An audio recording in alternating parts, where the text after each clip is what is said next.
Video review.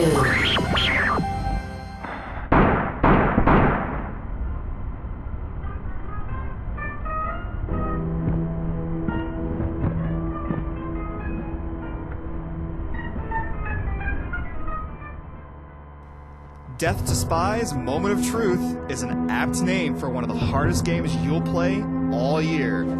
As a spy, every action you take is a moment of truth because of one false step and you're in over your head. You will die a lot in this sequel as you slink and sneak your way around various bases in World War II environments, sabotaging equipment and stealing secrets from the enemy. So yes, this is an incredibly hard game, which means it isn't for everyone. If you do like a challenge, however, you'll appreciate the difficulty because while bad mission design can make Death to Spies frustrating, the stealth action itself isn't usually cheap.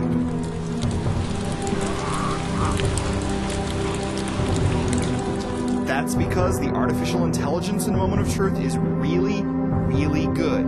Or at least, it is when your foes aren't shooting weapons at you. For example, you can change into the clothing of enemies that you kill, provided you don't ruin their uniform by shooting them in the body. Enemies will react to you differently while wearing the new uniform. Dressed as a mechanic, you'll be met with different degrees of suspicion from different people than if you're dressed as a Nazi officer. But if you try to dress as someone of too high a rank, they'll know you're an imposter and sound the alarms. These are just a few examples of how smart the AI is in this game and how tough it is to sneak around them. Every move you make, even just walking into a room, could be disastrous depending on how you set up the circumstances. Oddly, if you do have to get down to basics with bullets, the AI suddenly becomes moronic. They'll run around in weird patterns indoors and turn their backs to you while they get into different positions. You can exploit this behavior to your benefit. For example, you can get in a box and mow soldiers down one by one. Unless they throw a grenade, you can cheat the AI to victory on occasions like this. Sometimes the mission design likes to cheat you back, though.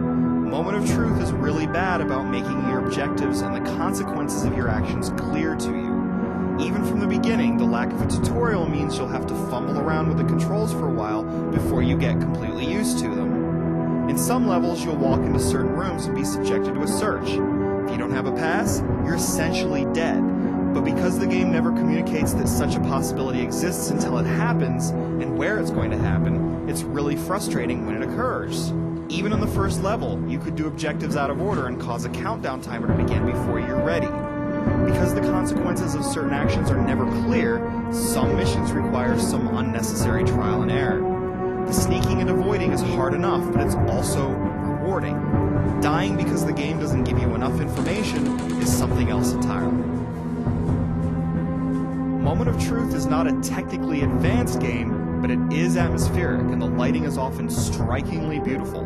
For instance, in the fourth level, a sepia filter is applied to the visuals, which makes everything look like an old film or photograph. When you make your way inside, soft streams of light shine through the windows. It contrasts interestingly with the snapping of a doctor's neck in a bathroom stall a few moments later. Animations and character models are stiff, and the lack of color contrast can make the less interesting levels look monotonous. But it does have the effect of making the game feel like it happened in the past, as if you're viewing events on an old television.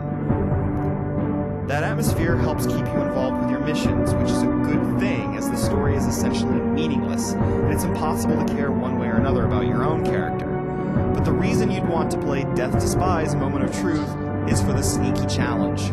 You'll fire off headshots with your silenced pistol, chloroform guards from behind, and sabotage a torpedo.